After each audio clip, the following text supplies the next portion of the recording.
Subscribe करें और bell दबाएं ताकि कोई खबर रह न जाए।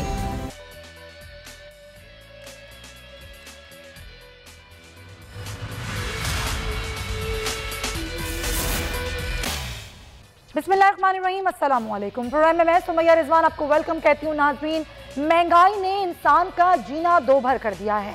बरतानवी जो रिपोर्ट है वो ये कहती है कि पाकिस्तान चौथा महंगा तरीन मुल्क है, लेकिन हुकूमत ऐसा नहीं मानती। हुकूमत कहती है कि नंबर 30वां है। नंबर चौथा हो या 30वां, ज़राए आमदनी कम है, बेरोजगारी बढ़ चुकी है और महंगाई उससे भी ज़्यादा। एक आम आदमी का जीना इस महंगाई ने दो भर कर दिया है। पीडीएम हम देख रहे हैं कि अब वो मैदान में आ गई है और पीडीएम के बैनर तले जो जमातें हैं अब वो आवाम के साथ इस महंगाई के दौर में खड़ी हो गई हैं। शहर शहर एहतजाज हो रहा है और इस एहतजाज में जो पाकिस्तान मुस्लिम लीग नून है, JUI है, वो सबसे ज़्यादा बड़ी जमातों के तौर पर उभर के सामने हैं। और ज़ाहिर है एहतजाज कराची, लाहौर, फैसलाबाद, भावलपुर, इस्लामाबाद कई शहरों में हो रहा है।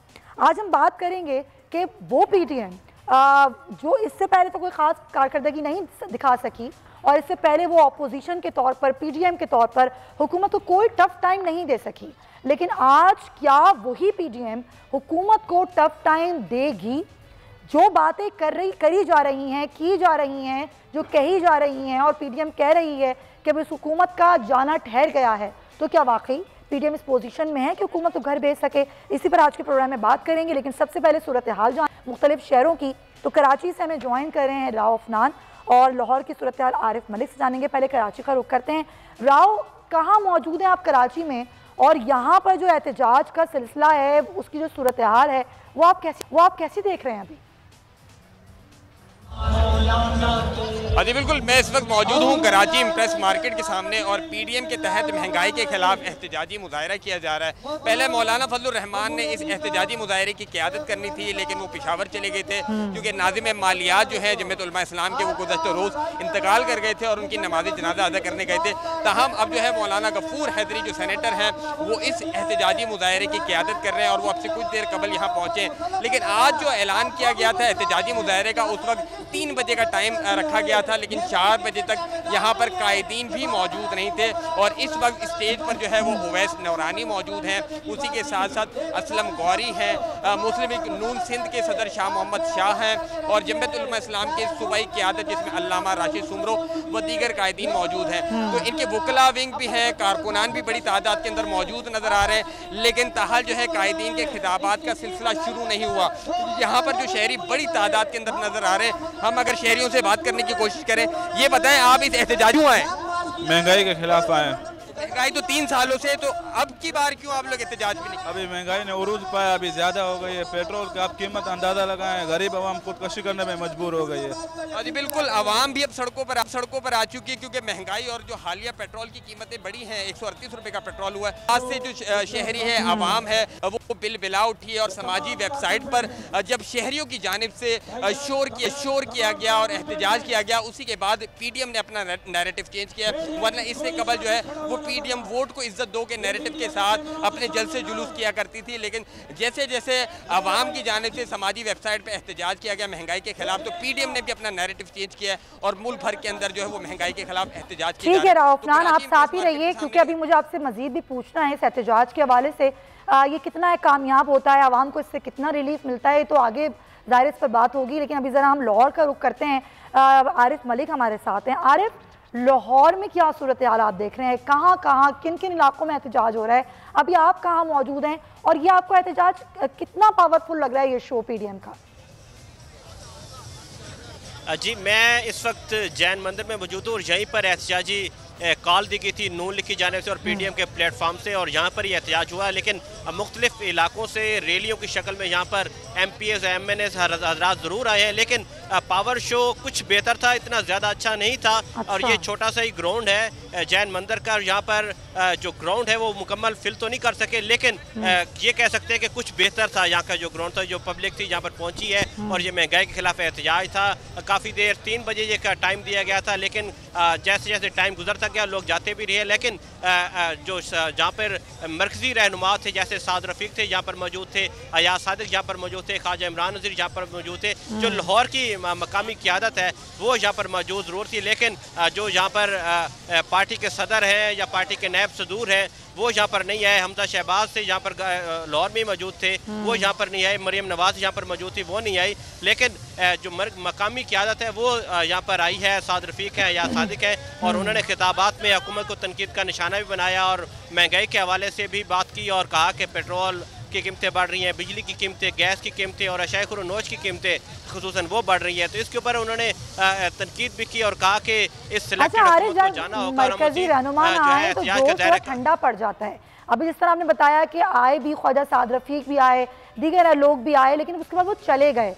तो अभी आप क्या देख रहे हैं? वो जोश ज़ाहिर मरकजी क़ायरीन को देख के बढ़ता है, वो कहीं कम तो नज़र नहीं आ रहा। और अभी रश कितना है, लोग कितने हैं यहाँ पर?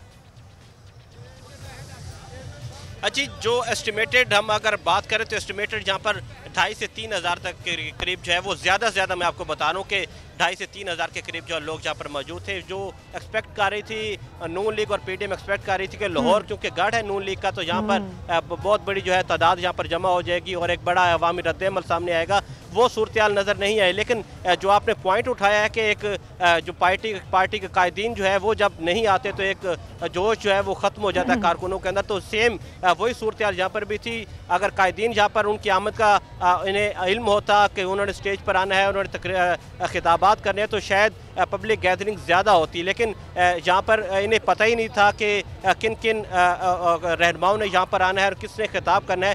पहले ही पब्लिक को आगाह कर दिया जाता कि अगर ख्वाजा साद रफ़ीक और या सादिक लोगों ने आना है खिताबात करने तो शायद कुछ ज़्यादा लोग भी आ सकते थे। इनका भी गुमगु की सूरत हाल थी कि ये लोग भी आते हैं या नहीं आते। इस वजह से पब्लिक गैदरिंग जो है वो अपनी जो यूनियन कौंसिल के चेयरमैन हैं, काउंसलर्स हैं, वो लेकर यहाँ पर लोगों को यहाँ पर पहुँचे ज़रूर हैं, लेकिन उस तादाद का जो नून लीग और पीडीएम उम्मीद कर रही थी वो तादाद यहाँ पर मौजूद नहीं थी। हालांकि ये एक छोटा सा ही ग्राउंड है। आप सही कह रहे हैं कि छोटा सा ग्राउंड है, अगर यही नहीं भरा और लोग नहीं आए, उसकी बेसिक वजह यही कि ज़ाहिर मरकजी क़ायदीन यहाँ नज़र नहीं आ रहे हैं। साथ रहिएगा आरिफ राव अपना जाने दोबारा जाते हैं। राव, मौलाना फजलुर रहमान कराची आ रहे थे, ज़ाहिर उसका एक बहुत बड़ा इम्पैक्ट होता उनके कराची आने से, जो कि वो नहीं आए, ज़ाहिर वो एक वजह है और बड़ा जेन्युइन सा रीज़न है कि वो नहीं आ सके, पेशावर चले गए। उनके ना आने से कितना मोराल डाउन हुआ कारकुनान का। और आपने जिस तरह भी हमने लाहौर की सूरत हाल बताई कि कराची में भी ऐसा ही है कि जो मरकज़ी क़ायदीन हैं, जो मरकज़ी रहनुमा हैं, वो यहाँ पर मौजूद उस तरह रहे नहीं, आए और चले गए। जी बिल्कुल, अगर जमीयत उलमा इस्लाम की सरबला मौलाना फजलुर रहमान इस एहतजाजी मुजाहरे में शिरकत करते या उनकी आमद के हवाले से अगर कन्फर्म हो जाता उनका शेड्यूल, तो आज एहतजाजी मुजाहरा शायद इसकी तादाद में कई गुना इजाफा होता। लेकिन मौलाना फजलुर रहमान का जो शेड्यूल था, कल उन्हें शाम 6 बजे कराची पहुँचना था, लेकिन हंगामी बुनियाद पर वो पेशावर रवाना हुए थे क्योंकि नाज़िम मालिया जमीयत उलमा इस्लाम के शम्सुर रहमान शमसी की नमाज जनाजा अदा करनी थी। तो वो गुज़श्ता रोज़ पेशावर थे, लेकिन उसके बाद जो तर्जुमान है जमीयत उलमा इस्लाम के, उनकी जानिब से ये मौक़िफ़ दिया गया कि वो आज सुबह 7 बजे पहुँचेंगे। लेकिन आज सुबह 7 बजे जब तमाम मीडिया उनकी आमद के वक्त कराची एयरपोर्ट पहुँचा तो पता चला कि मौलाना फजलुर रहमान का जो शेड्यूल है वो मौखर हो गया। और उसके बाद से जमीयत उलमा इस्लाम के तमाम रहनुमा और तर्जुमान किसी की जानिब से कोई मौक़िफ़ नहीं दिया गया। लेकिन 12 बजे के करीब जो जमीयत उलमा इस्लाम और PDM के ज़राए हैं उन्होंने इस बात की तस्दीक की कि अब उनकी जगह मौलाना गफूर हैदरी जो है वो एहतजाजी मुजाहरे की क़यादत करेंगे और मौलाना फजलुर रहमान जो है वो टेलीफोनिक खिताब करेंगे। तो मुतवक्का है कि आज मौलाना फजलुर रहमान जो है वो टेलीफोनिक खिताब करें। टेलीफोनिक खिताब मुतवक्का है, ठीक है। बहुत शुक्रिया राव अफनान कराची और आरिफ मलिक लाहौर से हमें आगाह कर रहे। सूरत हाल जरूरी था आपको कि ताकि थोड़ी ग्राउंड रियलिटीज़ पता चले ना, फिर हम इस पर डिस्कशन करेंगे। तो हमारे मेहमान हमें ज्वाइन कर चुके हैं, उनको वेलकम करते हैं। नदीम कुरैशी साहब हमें ज्वाइन करें पाकिस्तान तहरीक इंसाफ से, बहुत शुक्रिया आपका। और अखुंदरा चटान साहब हमारे साथ पाकिस्तान पीपल्स पार्टी से मौजूद हैं, आपका भी बहुत शुक्रिया। सबसे पहले नदीम कुरैशी साहब, अब ज़ाहिर है ये महंगाई से तो इनकार नहीं कर सकती हुकूमत, महंगाई बहुत है, इतनी ज़्यादा चीज़ें बढ़ चुकी हैं कि आवाम के लिए जीना दोबर हो गया, इस बात से कोई इनकार नहीं, पहली बात। अब ज़ाहिर महंगाई एक वाहिद ऐसी वजह है जिसकी बुनियाद पर आज वो PDM जो इससे पहले ज़ाहिर कुछ खास तो नहीं कर पाई, लेकिन फिर भी वो इसी बात को बुनियाद बना के आज सड़कों पर है। एक प्रेशर तो बिल्डअप हो रहा है। अब हुकूमत के लिए जो चैलेंज है महंगाई, उसको कम करने के लिए क्या कुछ सोच रही है हुकूमत? सीरियस है महंगाई कम करने के लिए? बिस्मिल्लाहिर्रहमानिर्रहीम।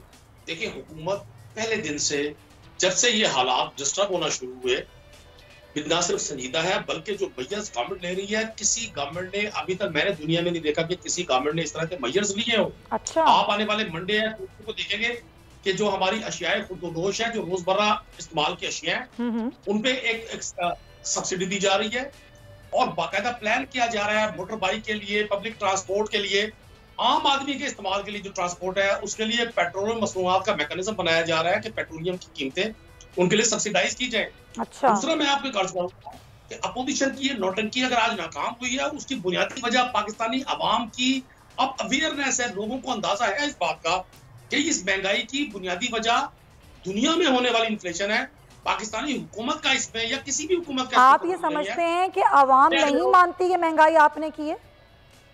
देखें, मैं आपको कर्ज करूँ, अगले रोज चिल्ली जो एक एडवांस मुल्क है, मैंने वहां देखा कि 10 से ज्यादा लोगों का की कैजुअलिटीज हो गई मुजाहिरों में जो गवर्नमेंट के खिलाफ लोग कर रहे थे। इसमें कोई शक नहीं है कि महंगाई मौजूदा गवर्नमेंट के लिए बहुत बड़ा चैलेंज है। ये माजी के हुक्मरानों की तरह नहीं है कि वो सिर्फ नारे बुलंद करें और अमली तौर पे कुछ ना करें। मुझे 100% यकीन है कि आने वाले दिनों में चीजें बेहतरी की तरफ जाएंगी। पाकिस्तानी कौन से आने वाले दिनों में?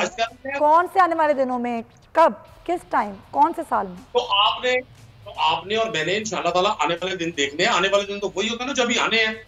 अगर मैं तो आपसे टाइम फ्रेम पूछ रही हूँ, आप हुकूमत वक्त हैं, आप मुझे बताएंगे, अवाम पूछ रही है कब तक रहेगी ये महंगाई? देखिए, इसकी स्पेसिफिक डेट नहीं दी जा सकती, लेकिन गवर्नमेंट जो मेजर्स लेने जा रही है, गवर्नमेंट जो प्लानिंग कर रही है, आप देख रही हैं कि फेडरल गवर्नमेंट भी और प्राइम मिनिस्टर खुद इसको लुक आफ्टर कर रहे हैं। ऐसा नहीं है कि जिस चीजों से बेखबरी है। अगर मीडिया एक चीज के हवाले से चीजें रिपोर्ट कर रहा है तो गवर्नमेंट को सारी चीजों की ये जुमला रजा बाकिर साहब ने जो कहा, ये किसी और ने तो नहीं कहा ना। रजा बाकिर कह रहे हैं कि अगर डॉलर बढ़ रहा है तो उसका कहीं ना कहीं तो किसी को फायदा हो रहा है, वो फायदा ओवरसीज पाकिस्तानियों को हो रहा है। यानी कि जो पाकिस्तानी जो रहते हैं पाकिस्तान में वो मर जाएं, उनके ऊपर कितना भी बोझ आए, इससे कतई नजर ओवरसीज पाकिस्तानियों को फायदा हो रहा है। हुकूमत ये देख रही है, ये प्लानिंग्स है। देखिए सुमैया, आप उनकी पूरी स्टेटमेंट सुनिए। उन्होंने एक स्टेटमेंट ये दी कि इस सारी सूरत हाल से अगरचे बहुत बड़ी कम्युनिटी डिस्टर्ब है, लेकिन ओवरसीज पाकिस्तानी को इसका अल्टीमेटली बेनिफिट हुआ। जाहिर है जब उनके रेमिटेंसेस डॉलर्स में आएंगे तो डॉलर की कीमत जब बढ़ेगी तो अल्टीमेटली उस पोर्शन को तो फायदा होगा। उन्होंने एक माहौल में बात बताने की कोशिश की है, उन्होंने कोई तंज नहीं किया, ना उन्होंने इस मैं कब कह रही हूँ सर उन्होंने तंज किया पॉइंट, लेकिन मामला ये है कि पहले अपने घर को देखना होता है। आपके घर के लोग भूखे सो रहे हैं और आप इस बात पे खुश हैं कि जी मैंने मोहल्लेदार को खाना खिला दिया। ये बात कहीं भी कोई भी नहीं मानेगा, चाहे वो किसी भी कॉन्टेक्स्ट में कही गई हो। चले फिर भी मैं आपके मौक़िफ़ को ले लेती हूँ, आपका पॉइंट आ गया और मैं आपको अभी जाके सुनाऊंगी भी जो आप बात कह रहे हैं ना कि आवाम नहीं मानती, ये नौटंगियाँ हैं सिर्फ पीडीएम की। आवाम क्या कह रही थी वो भी मैं आपको सुनाऊंगी थोड़ी देर में, लेकिन उससे पहले खुदा चट्टान साहब, पाकिस्तान पीपल्स पार्टी की हुकूमत है सिंध में, आज कराची में मुजाहरा हो रहा है, एहतजाज हो रहा है। महंगाई को तो आप लोग भी मानते हैं ना, पीपल्स पार्टी भी अपोजिशन की जमात है, क्यों नहीं निकली पीपल्स पार्टी सड़कों पर? आप लोग एहतजाज में क्यों नहीं शरीक? बिस्मिल्लाहिर्रहमानिर्रहीम। सुमैया, हमारा एहतजाज पिछले 1 महीने से शुरू है और हमने पहले मरहले में ये फैसला किया है कि हम पाकिस्तान के हर डिवीज़न में हर रोज़ एक डिस्ट्रिक्ट में हम एहतजाज करेंगे और ये सिलसिला हमारे 4 सूबों में जारी है। हम हर डिवीज़न के हर डिस्ट्रिक्ट में, मतलब है कि आज एक डिस्ट्रिक्ट में तो कल दूसरे डिस्ट्रिक्ट में, परसों तीसरे डिस्ट्रिक्ट में। लेकिन आज तो बड़ा एहतजाज हो रहा है ना, आज और जमातें भी हैं, आज कराची में एहतजाज हो रहा है। मैं तो ये पूछ रही हूँ आज कराची में क्यों नहीं आई पीपल्स पार्टी भी एहतजाज का हिस्सा बन जाती? आपकी हुकूमत है यहाँ पर। देखिए ये तो पीडीएम का एहतजाज है। अब तो मैं ये कहूँगा कि पीडीएम हमारे एहतजाज में क्यों नहीं आ रही है। इनका अपना प्रोग्राम है, हमारा अपना प्रोग्राम है। उन्होंने वो प्रोग्राम दिया है, हमने फिलहाल तो हम पार्लियामान के अंदर, सूबाई असम्बली के अंदर, कौमी असम्बली के अंदर, सेनेट के अंदर तो हमारा मौके पे के और एक साथ है। लेकिन सड़कों पे जाहिरी बात है कि जब से पीडीएम ख़त्म हुआ है तो हमारा अपना सड़कों पे एहतजाज हो रहा है। मैं सिर्फ एक बात कहना चाहता हूँ कि मेरा भाई भी और बहुत सारे पीटीआई वाले स्पोक्समैन जो हैं ये कह रहे हैं कि ये महंगाई सारी दुनिया का अपनाना है। नहीं है जी ऐसा। ये हमारे पड़ोस में अफगानिस्तान है। अफगानिस्तान 60 साल से एक जंगज़दा इलाका है वहाँ पे खुर्दनोश की अशिया हमसे सस्ते हैं, वहाँ पे फ्यूल की कीमत हमसे सस्ता है, वहाँ पे डीजल की कीमत हमसे सस्ता है। बांग्लादेश भी इस मुल्क में है, इस दुनिया में है। बांग्लादेश का हम जो टक्का कहते थे, टक्का हमसे आगे चला गया। असल में ये जो मसला है, ये इसके वजूहात जो है IMF है। हम पहले भी कह रहे थे कि ये जो बजट है ये PTIMF बजट है, ये हमारे पाकिस्तान के बनाया हुआ बजट नहीं है। अपना हुकूमत अपने नुमाइंदे अपने अवाम के साथ इस तरह का नहीं कर सकता है। ये IMF का बनाया हुआ सारी बातें हैं, ये बिल्कुल है। देखिए, इनसे कोई इनकार नहीं है खुदा चट्टान साहब, लेकिन देखें जब मुत्तहिद होकर एहतजाज की जाते हैं ना तो उसकी आवाज भी ज्यादा होती है। जी जी, आप बोलें। सुमैया, मुझे बात मुकम्मल करने दें। सुमैया, मैं आपको ये भी कह दूं, कुरैशी साहब मेरा भाई तो कह रहे हैं, और कुरैशी साहब बहुत अच्छा इंसान है। मैं समझता हूँ कि अगर कुरैशी साहब जैसे लोगों को PTI वाले बैठाते और ये बाहर से जो लावारिस लोग लाए हैं, अकबर शहजाद जैसे, शहबाज गुल जैसे, इन लोगों की जगह इन लोगों को इख्तियारात देते तो ये मुल्क के हालात ऐसे नहीं होते। लेकिन मैं आपको बताऊं कि मेरा भाई तो कह रहा है आइंदा वाला वक्त जो है वो बेहतर होगा। इनका जो मुआहिदा हुआ है, आइंदा दिनों में फ्यूल जाएगा 200 रुपए फी लीटर तक पहुंचेगा, और डॉलर जो है वो 300 पे जाके वहां पे रुकेगा। 50% बिजली में टैक्स में इजाफा होगा, 50% गैस में इजाफा होगा। आइंदा नक्शा इनकी हुकूमत का, इनके महंगाई का आइंदा नक्शा महंगाई का ये होगा। एक चीज सर, एक मिसाल दे दो, एक पॉइंट ले, एक मिसाल दे दो। अच्छा ठीक है। इनका पता नहीं कि वजीर खजाना है कि मुशीर खजाना है, ये 4-5 बदल गए और इनके ओहदे भी बदलते। वो अमेरिका में है, IMF ने उसको किस्त क्यों नहीं दिया? इसलिए नहीं दिया कि उनको कह दिया कि आपने हमारे साथ जो मुआहिदा किया है आप लोग उस टारगेट तक पहुंचे नहीं है। यानी ये महंगाई जो है उसको वो कुछ नहीं समझते हैं। वो कहते हैं पहले हमारे टारगेट पूरा करें फिर आके हम चलें। ये तो वो चीजें हैं ना जिससे कोई इनकार नहीं है। मेरा आपसे पॉइंट ये है कि ये IMF के मामलात हैं, ये सारे मुआहदे हैं, किस्त मिलनी है। अगर ये नक्शा हुकूमत का आप बता रहे हैं, अगर फ़र्ज़ कर लें पीपल्स पार्टी की हुकूमत होती, क्या आप लोग इससे मुख्तलिफ तरीक़े से परफॉर्म करते? क्या आप लोगों के पास कोई और प्लान था कि जो आज हुकूमत कर रही है आप वो ना करते? कोई और लोग होते, ऐसे कौन से लोग होते जो कोई जादू की छड़ी घुमाते और आज महंगाई ना होती? ऐसा क्या होता? सुमैया, आप याद करें, हम जिन दिनों में आए थे तो सवाद से पाकिस्तान का झंडा उतारा गया था। हम जिन दिनों में आए थे रेट ऑफ द गवर्नमेंट खत्म हो चुका था। हम जिन दिनों में आए थे बलूचिस्तान में तराना बजाना बंद हुआ था। हम जिन दिनों में आए थे इन दिनों में आटे के लिए लोग कतारों में खड़े होते थे। जिन दिनों में आए थे PTI ये कहती है कि सबसे ज्यादा करप्शन पीपल्स पार्टी और नून लीग के दौर में हुई। इम्पोर्ट नेशन बनाया, ठीक है, हमने पाकिस्तान को इम्पोर्ट नेशन बनाया।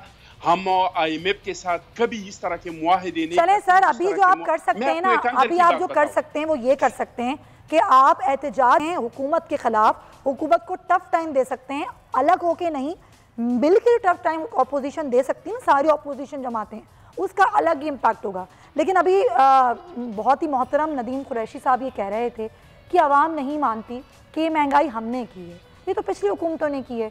मैं आपको दिखाना चाहती हूँ नदीम कुरैशी साहब कि आप ज़रा देखिए कि पिछली हुकूमतों के बारे में और आज आपके बारे में ये आवाम क्या कह रही है, ज़रा सुनिएगा। दोबारा तब्दीली को वोट देंगे? तौबा किया, वो दोनों सही थे। नवाज शरीफ, ये क्या नाम है, जरदारी अच्छे थे, दोनों अच्छे थे। आपको कौन सा दौर सही लगा, जरदारी, इमरान खान या ये नवाज शरीफ? पहले हुकूमत जो सही थी वो, ये तो बिल्कुल बेकार है, चोर है सारे। गरीबों का निवाला ही छीन लिया इमरान खान ने। इमरान खान ने कोई तब्दीली नहीं लाया। तो कौन देगा? लाओ नवाब शरीफ को। नवाज शरीफ। अतराफ के लोग उनके अच्छे नहीं हैं, उनके जो लोग हैं वो सही नहीं है। इमरान खान सही, बिल्कुल सही है। हमने तो ज़िंदगी में किसी का दौर अच्छा नहीं देखा। मार्शल एडमिनिस्टर आए, परवेज़ मुशर्रफ का 1000 दफ़ा इनसे अच्छा था। जो खुद को ये बड़ा कहते हैं ना, हम वो जो है जमहूरी हैं, ये हैं, हमें ऐसी जमहूरियत नहीं चाहिए। किसको देंगे आप? हम तो नवाज शरीफ को बेटा। तो आप जो देंगे? नवाज शरीफ को अब भी देंगे। इस दफ़ा गलती कर ली है ना, इमरान खान को दे दिया है ना, अब कभी भी नहीं देंगे। तो फिर आप क्यों सलावत उनको यूँ सुना रहे हैं कि कौम को बेड़ा गर्क तो कर दिया। महंगाई हर वक्त महंगाई कर रहा है। पेट्रोल पे जब देखो रेट चला देता है, चीनी पे। तो वो क्या करें? वो कह रहे हैं पिछली हुकूमतों की वजह से करनी पड़ी है, क्या करें? वो अच्छे थे, वो गंजा सही था, वो काम को मुल्क को चला रहा था। अब ये मेरे अल्फाज नहीं है नदीम कुरैशी साहब, ये एक आम आवाम है जो रोज़ाना अपनी ज़िंदगी को मुश्किल से गुजार रहे हैं। अब वो क्या करें? वो कह रहे हैं कि आप भी सही नहीं हैं, ना वो सही थे, बल्कि कुछ लोगों ने तो ये भी कहा कि नवाज शरीफ सही थे, उनकी हुकूमत सही थी। अब बताएं आप क्या कहेंगे? देखिए, मैं तो लोगों की राय का एहतराम करूंगा, मैं तो ये नहीं कहूंगा कि ये गलत कह रहे हैं। हाँ, जब कोई शख्स तकलीफ में होता है, कोई शख्स परेशानी में होता है, वो अपनी राय कायम कर सकता है।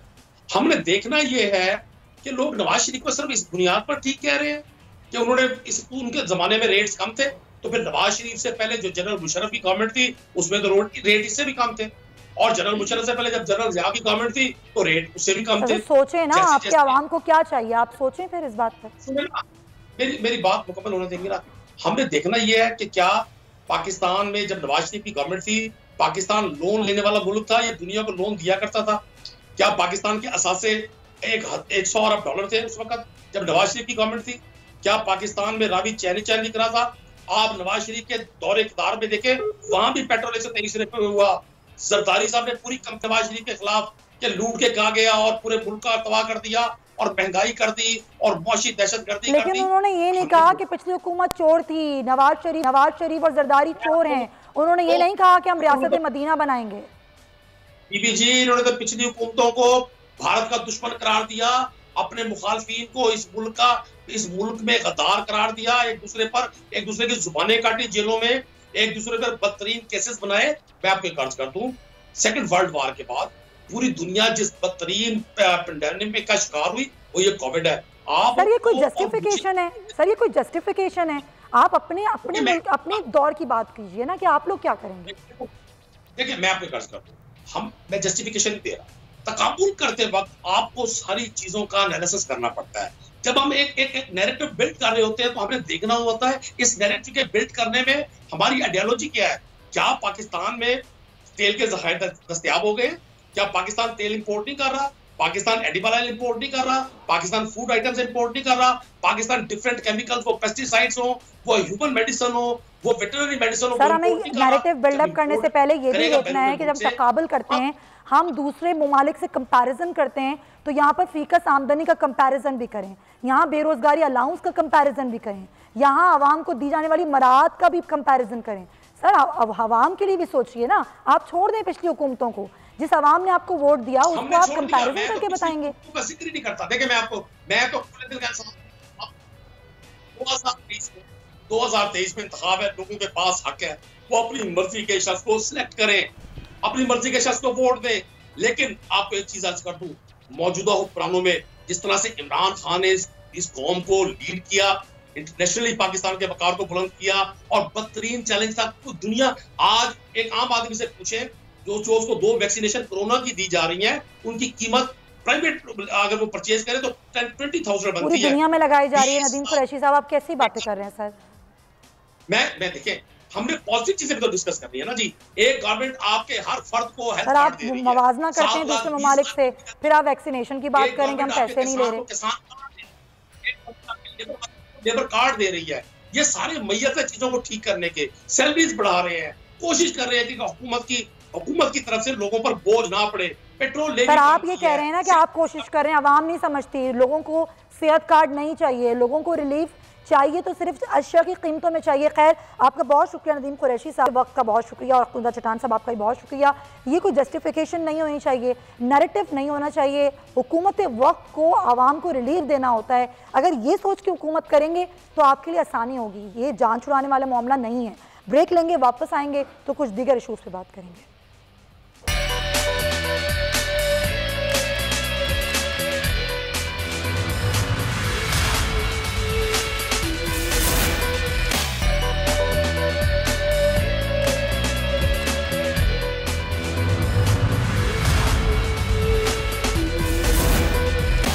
Welcome back to the show नाजरीन। प्रोग्राम के इस हिस्से में बात करेंगे ब्रेस्ट कैंसर की।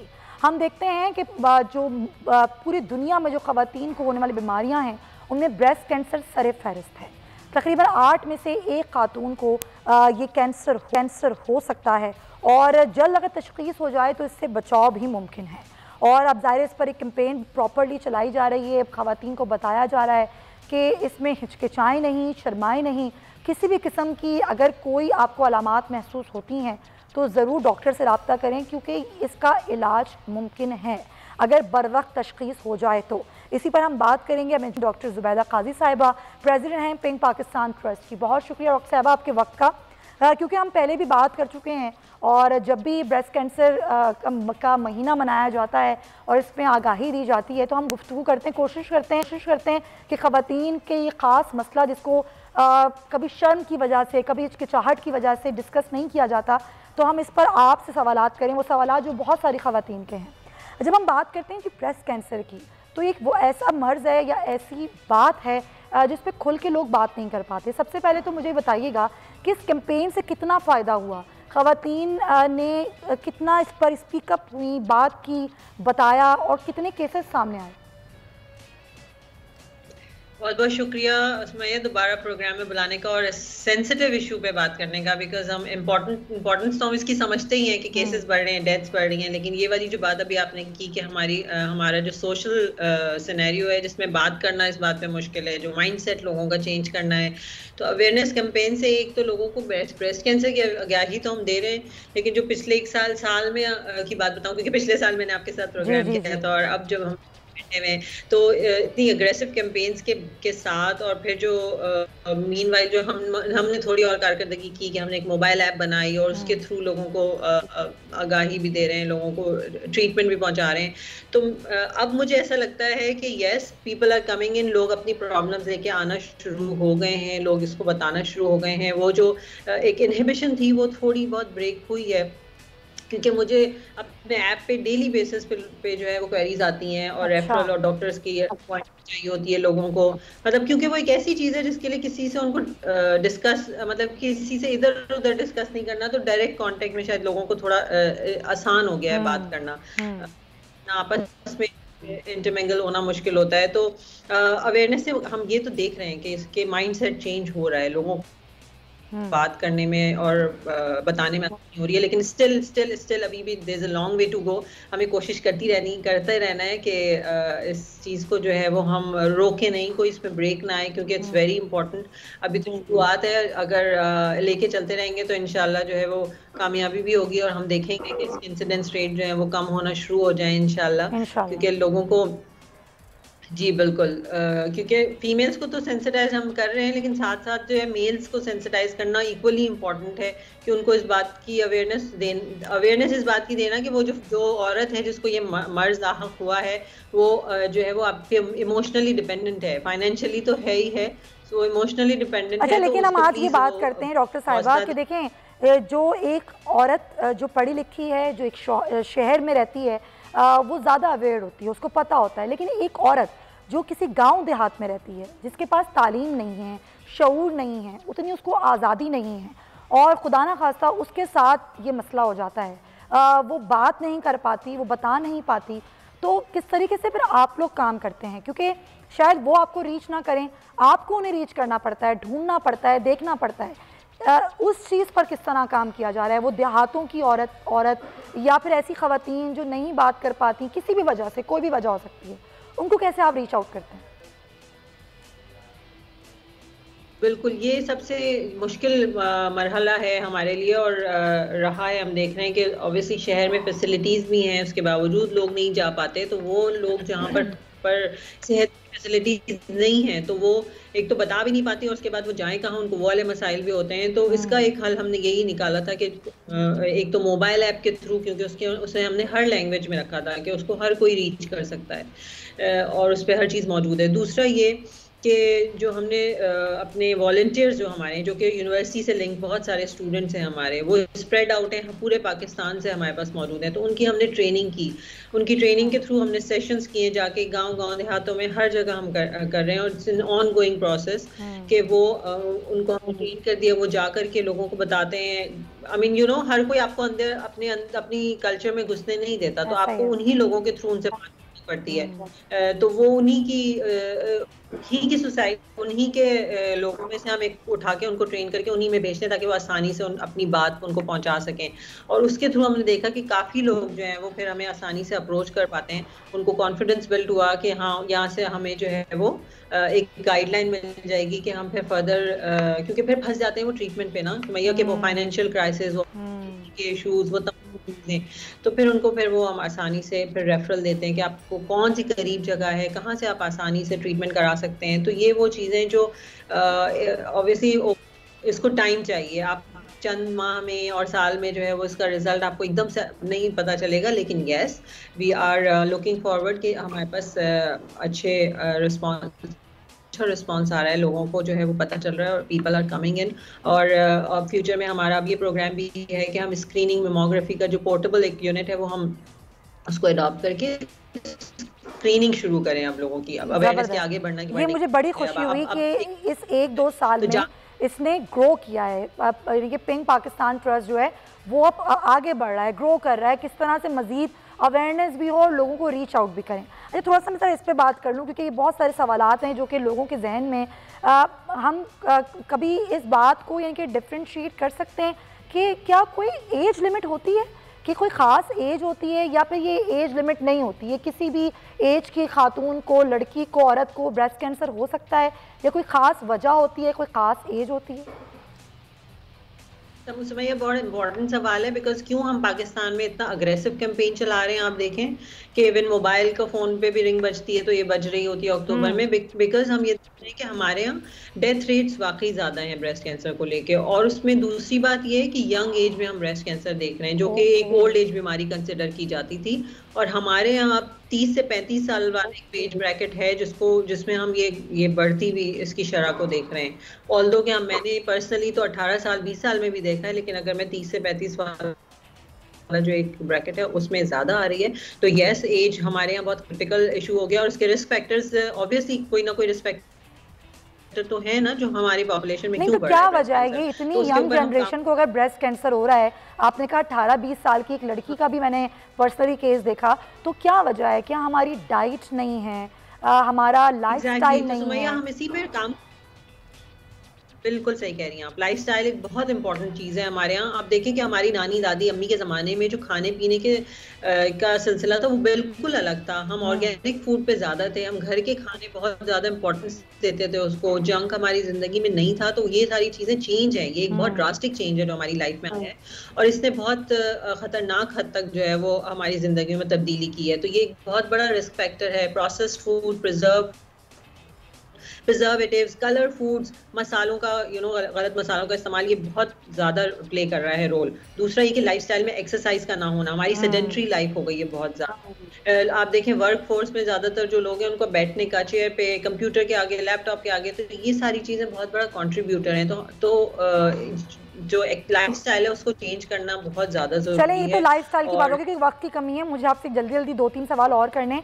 अगर एक माँ है और ज़ाहिर हम देखते हैं कि खुदा ना खास्ता अगर उसको ब्रेस्ट कैंसर हो जाता है, छोटे बच्चे हैं उसके पीछे क्या ये भी मामलात हो सकते हैं कि ब्रेस्ट फीड की वजह से या किसी और वजह से उसको ब्रेस्ट कैंसर हो गया?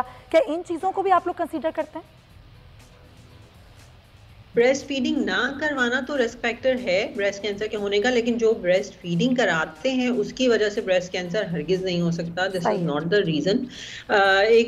हार्मोनल इम्बैलेंस जो है is one of the risk factor, क्योंकि हार्मोन रिलेटेड होता है ब्रेस्ट कैंसर। तो फीमेल्स के अंदर जो हार्मोनल चेंजेस जिनको रहती हैं, जो किसी और वजह से भी हो सकती हैं, या ओवेरियन कैंसर है किसी को, तो उन लोगों को ब्रेस्ट कैंसर होने के डेफिनेटली चांसेस होते हैं ज़्यादा। इट्स वाइस वर्सा चलता है ये। तो ये बिल्कुल भी बात सही नहीं है कि जिनके छोटे बच्चे जिन्होंने फीडिंग कराया, क्यों ये बात मैंने एक दफा कर देना चाहती हूँ कि ये एक मिथ से रिलेटेड हो जाता है, मिसकंसेप्शन है कि छोटा बच्चा था उसका सर टकराया, सीने से लगा, मुझे ब्रेस्ट कैंसर। ऐसा नहीं है। सो वो पहले ये मिसकंसेप्शन है, इसको बिल्कुल भी हमें कंसीडर नहीं करना चाहिए। अच्छा, ज़ाहिर है एक अहम बात, एक अहम सवाल कि कौन सी स्टेज है ब्रेस्ट कैंसर की जहाँ पर तशखीस हो जाए तो इलाज मुमकिन है? बिल्कुल। The key towards the success is early detection. Early detection का मतलब ये है कि जब तक कि कैंसर ब्रेस्ट में या बगल में यानी लोकलाइज है एक जगह पर, उस जगह से जहाँ से वो शुरू हुआ है वो वहाँ से अगर जिस्म के किसी और हिस्से में नहीं गया तो कम्प्लीटली ट्रीटेबल है, कम्प्लीटली क्योरेबल है। स्टेज 1 हो, स्टेज 2 हो, चाहे स्टेज 3 पे भी अगर वो लोकलाइज है और कहीं और नहीं गया है तो फिर वो ब्रेस्ट कैंसर की सबसे अच्छी बात यही कि जल्द तशखीस, बर वक्त तशखीस, बर वक्त इलाज और कम्प्लीटली ट्रीटेबल है। मुल्क से बाहर नहीं जाना, मुल्क में हर तरह की हमारी फैसिलिटी अवेलेबल है। आप बस अपनी जांच करना सीखिए, हर महीने सेल्फ एग्जामिनेशन कीजिए, किसी भी तकलीफ की सूरत में डॉक्टर को ज़रूर दिखाइए और अपनी जांच डॉक्टर से ज़रूर कराइए ताकि अर्ली डिटेक्शन हो जाए। जबरदस्त। बस डॉक्टर साहब आखिरी में मुझे बता दीजिए कि क्या पेन हो तो आप अलर्ट हो या ये पेनलेस भी हो सकती हैं अलामात? The painless disease, it's absolutely a painless disease। इसी वजह से लेट प्रेजेंटेशन होती है क्योंकि हमारी खवातीन तो माशाल्लाह से दर्द बर्दाश्त करने की हाइट पे होती हैं कि छोटा मोटा दर्द करता ही नहीं है। ये पेनलेस डिजीज है। बहुत कम केसेस में पेन होता है और वो उस वक्त होता है जब मर्ज थोड़ा बढ़ चुका होता है। तो इसलिए दर्द का इंतजार तो बिल्कुल भी नहीं करना। जो साइन एंड सिम्टम्स हैं जैसे गांठ का महसूस होना, रंगत में, शक्ल में तब्दीली, निपल का अंदर जाना, डिस्चार्ज आना, ये वो तमाम अलामात हैं जिनकी सूरत में आपको फौरन डॉक्टर से रुजू करना है। और एक बात कि वो डॉक्टर कौन होना चाहिए, वो आपका ब्रेस्ट सर्जन होगा कि इधर उधर कहीं ना जाएं। प्रॉपर जो डॉक्टर हैं जो ब्रेस्ट डिजीजेस को देखते हैं वो ब्रेस्ट सर्जन होते हैं जो हर जगह अवेलेबल होते हैं, क्योंकि टाइम वेस्ट हो जाता है इधर उधर डॉक्टर्स और डॉक्टर शॉपिंग में। तो प्लीज ऐसा कोई काम ना करें। इन तमाम अलामात अपने करीबी जो ब्रेस्ट सर्जन अवेलेबल है उसके पास जरूर जाएं, लेकिन इसको इजी ना लें। ब्रेस्ट कैंसर की तशखीस हो जाए अर्ली स्टेजेस पर तो इसका इलाज मुमकिन है। डॉक्टर